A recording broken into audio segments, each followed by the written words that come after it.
Good morning and welcome to this week, the week of love. I believe you enjoyed your weekend, and as we enter into this new week, it shall be well with you in Jesus' name. We are looking at a word this morning. I want to encourage us to know that we stand for signs and wonders. So I'm encouraging us seriously to let that work for us. It's a word of God that has power. Isaiah chapter 8 verse 18. He said, "Behold, I and the children whom the Lord has given unto me are for signs and wonders in Israel.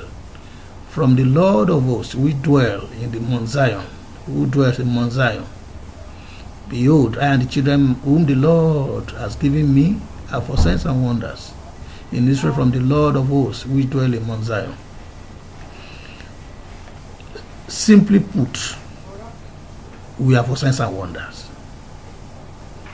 We are for what? Signs and wonders. In 2016, we are for signs and wonders.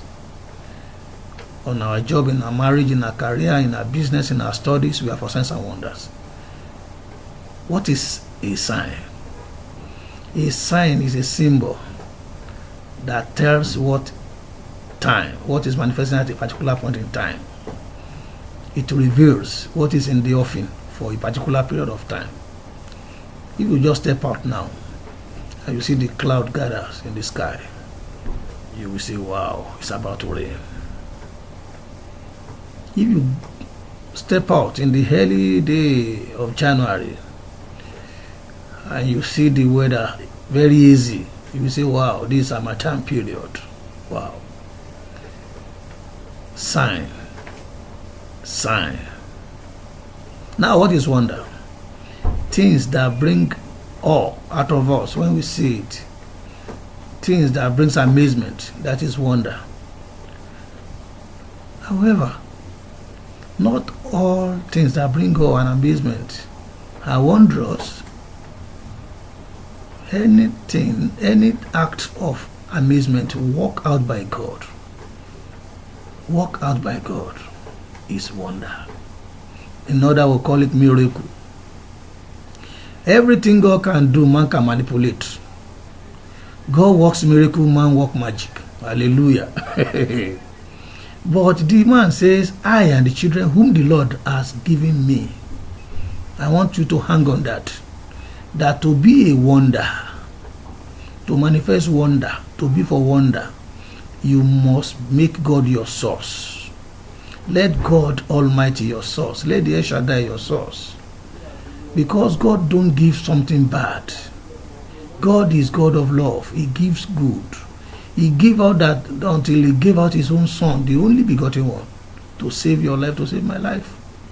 So God is the one that gives wonder. When man gives miracle,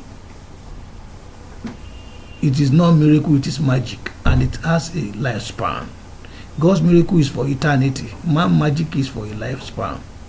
There is a principle for magic, but the only principle for miracle is mercy. Mercy works miracle. Hallelujah. Man works magic. He said, and this God is making us wonders and signs in Israel. Israel is a community of God's children. If you want to amaze, if you want to be a wonder, relate with God's children. Operate in the realm of God's children. Do what God's children does. Respect God and his principle. Obey him and be righteous in his way.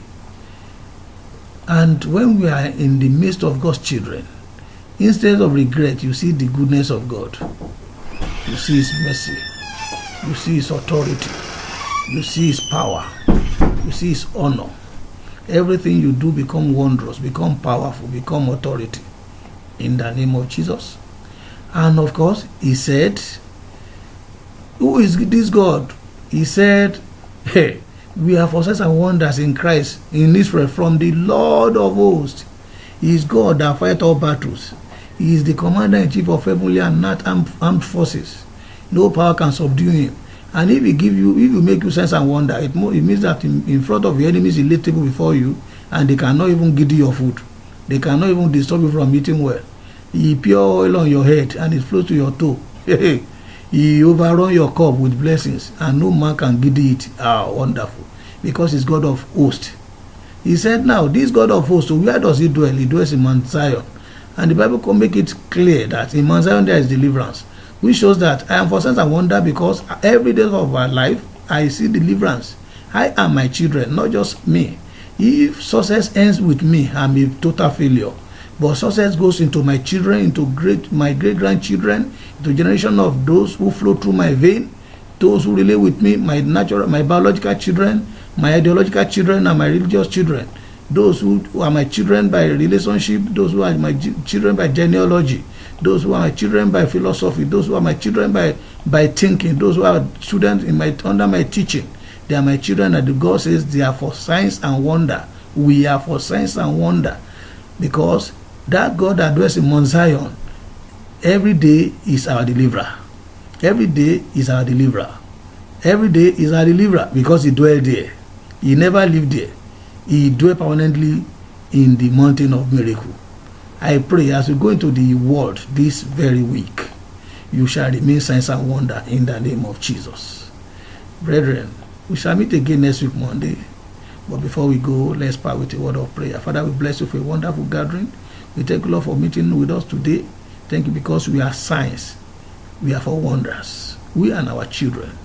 Lord, because it has been said, it must come to pass in Jesus' name. Where people have looked down on us, they will look up to us in Jesus' name. Where people have asked us, who are you? They will look up to us and say, how are you, sir? How are you, ma? In the name of Jesus. Father, Lord, where we have gone to before and the road refused to open. Father, we said there shall be roads to testimony in Jesus' name. Where we have gone today before, O Lord, and the gates refuse to be lifted up.